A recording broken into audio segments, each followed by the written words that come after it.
హైదరాబాద్ లో స్టన్స్ రేసింగ్లతో యువత రెచ్చిపోతున్నారు. వీకెండ్ వస్తే చాలు టీ హబ్, మై హోమ్ బుజా రోడ్లపై రాత్రి వేళల్లో రేసింగ్స్ చేస్తూ నానా హంగామా చేస్తున్నారు. నిన్న అర్ధరాత్రి హోండా సిటీ కారుతో రేసింగ్ చేస్తూ పోలీసులపైకి దూసుకువెళ్లిన ఘటనలో కానిస్టేబుల్ రమేష్ చేతికి గాయాలయ్యాయి.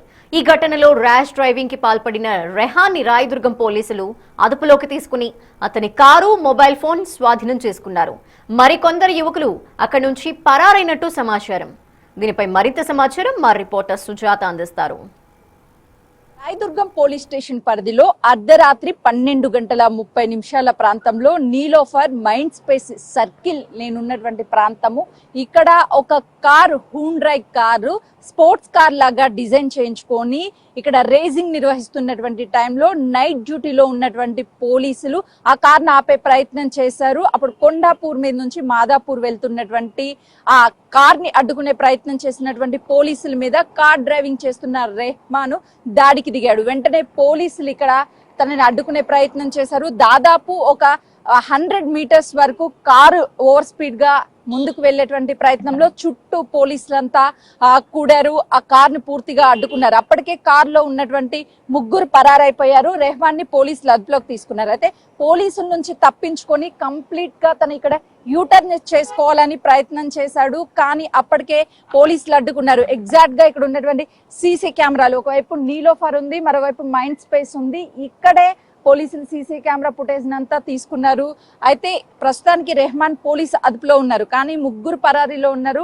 పిల్లల తల్లిదండ్రులకి కౌన్సిలింగ్ పోలీసులు కౌన్సిలింగ్ ఇస్తున్నారు. అయితే ఇక్కడ రాత్రి జరిగినటువంటి స్టంట్ తో ఈ ప్రాంతంలో ఎక్కువగా వీకెండ్స్ వచ్చాయి అని అంటే చాలు ఆ బైక్ స్టంట్స్ ఒకవైపు జరుగుతాయి, మరోవైపు కార్ రేసింగ్స్ చేస్తూ ఉంటారు. పోలీసులు ఎంత అవేర్నెస్ కల్పించినప్పటికీ యువతలో మాత్రం ఎలాంటి మార్పు రావడం లేదు. Rahman 19 years, degree second year చదువుతున్నాడు. తను ఒక ఇన్స్టా ఐడిని కూడా క్రియేట్ చేశాడు. ఆ ఇన్స్టా ఐడిలో తన కార్ కి సంబంధించి స్టిక్కర్స్ ని ఏర్పాటు చేశాడు. అయితే ఈ ప్రాంతంలోనే నైట్ కంప్లీట్ గా స్టంట్స్ చేస్తూ తన ఇన్స్టాలో ఆ వీడియోస్ ని పోస్ట్ చేస్తూ ఉంటాడు. అయితే ప్రధానంగా తను గతంలోనూ కొన్ని స్టంట్స్ చేసినట్లు అటు పోలీసులు గుర్తించారు. వాళ్ళ మీద కేసులు నమోదు చేశారు పలు సెక్షన్ల కింద.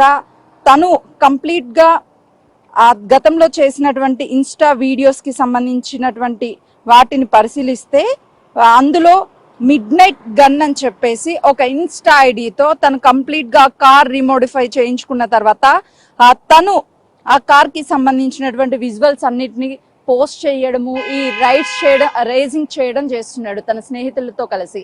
యువత ఖచ్చితంగా తెలుసుకోవాల్సింది ఏంటి అని అంటే ఇలాంటి బైక్ స్టంట్స్ లేదంటే కార్ రేసింగ్స్ ఇతర కేసుల్లో పోలీసులకి వన్స్ చిక్కి కేసులు నమోదైతే వాళ్ళ లైఫ్ అంతా స్పాయిల్ అవుతుంది. రేపు ప్రైవేట్ ఉద్యోగాలకి వెళ్ళాలన్నా లేదంటే గవర్నమెంట్ ఉద్యోగాలకి వెళ్ళాలి అన్నా సరే ఖచ్చితంగా వాళ్ళ బ్యాక్గ్రౌండ్ ని వెరిఫికేషన్ చేస్తారు. కంపెనీకి సంబంధించినటువంటి వాళ్ళ ఉద్యోగ అవకాశాలు కూడా రావద్దు. ఎట్ టైము వాళ్ళ ప్రాణాలను కోల్పోవడంతో పాటు ఇతర ప్రాణాలు కోల్పోవడానికి కారణమైనటువంటి వ్యక్తిగా మిగిలిపోతారు. ఇలాంటి స్టంట్స్ చేసినటువంటి సమయంలో తల్లిదండ్రులు పిల్లలకి అవేర్నెస్ కల్పించాల్సినటువంటి బాధ్యత ఉంది. ప్రతి ఒక్కరిలో స్వతహాగా అవేర్నెస్ రావాలి. అంటే మనం చేసేటువంటి పని ఏది కరెక్ట్, ఏది రాంగ్ అనేది పిల్లల్లో చైతన్యం రావాల్సినటువంటి అవసరం ఎంతైనా ఉందని చెప్పుకోవచ్చు.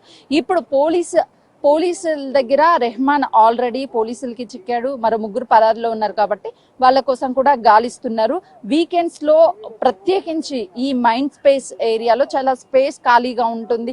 లేదనంటే ఇక రాయదుర్గం పోలీస్ స్టేషన్ తో పాటు పలు కేబుల్ బ్రిడ్జ్ ఇలాంటి ప్రాంతాల్లో కూడా చాలా వరకు యువత స్టంట్స్ చేస్తూ తమ ప్రాణాల మీదకు తెచ్చుకుంటున్నటువంటి పరిస్థితులు నెలకొన్నాయని చెప్పుకోవచ్చు. ఓవరాల్ గా చూసుకుంటే ఇలాంటి స్టంట్ చేసి మీ ప్రాణాలను తీసుకోకండి. ఎదుటి వాళ్ళ ప్రాణాలు పోవడానికి మీరు కారణం కాకుండా ఉండండి. కెమెరామెన్ శ్రీనుతో సుజాత, మైండ్ స్పేస్.